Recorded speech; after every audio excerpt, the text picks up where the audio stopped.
Let me share something with you right quick this morning. There was a movie made in the 50s or 60s, I think around about 58, and called The Ten Commandments by, I think it was Charlton Heston. And have you ever asked yourself, it was a cheesy movie, but why was that movie so powerful?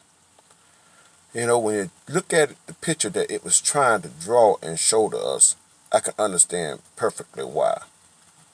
Here is God's children, the people who he loved, off in a foreign land, being tormented or beat down by Pharaoh, a false god, and by his hands he reached down and pulled them out, and then take them to, they were supposed to go to the promised land, but a little hard head and a little stubbornness, they trying to work things out with their own ability. Same thing going on now. They didn't make it. They wasn't being led by the Spirit. The only one that was being led by the Spirit was the one that made it in, which was Aaron. But that's not the point.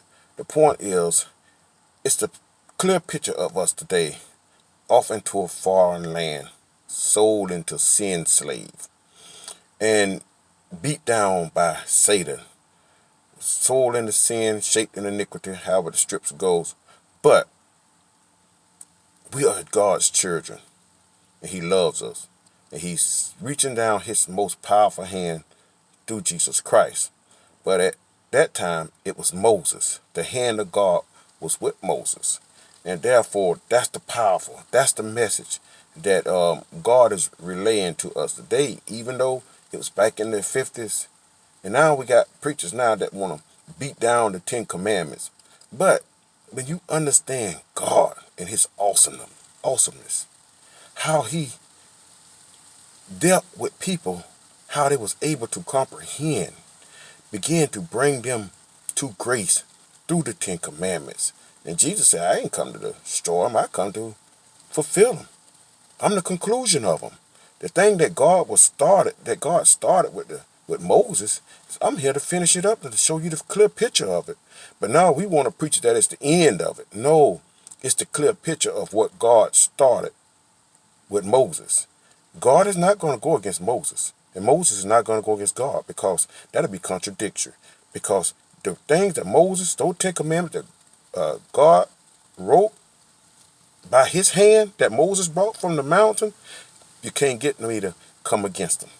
And you preachers better be careful what you're saying about those 10 commandments, because those was and still is the word, the plan, the message of God. No, we don't try to perform them with our own works and our ability, but we perform them by the Holy Ghost, which we all know. But you do not speak against the hand, the finger of God that wrote those 10 commandments. So be careful, brethren.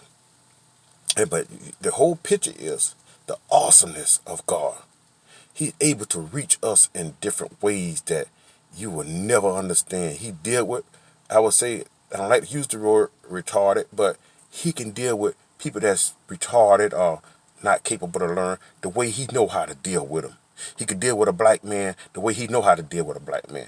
He could deal with a white man, a Mexican, a Spanish, Egyptian. He can deal with them the way they know how to comprehend it.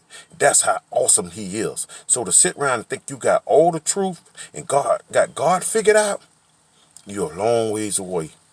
The awesomeness. Once you learn the awesomeness of God and those 10 commandments and what he was doing, as he is still doing today, bringing us back from slavery, sin slavery, through the hands of Jesus Christ.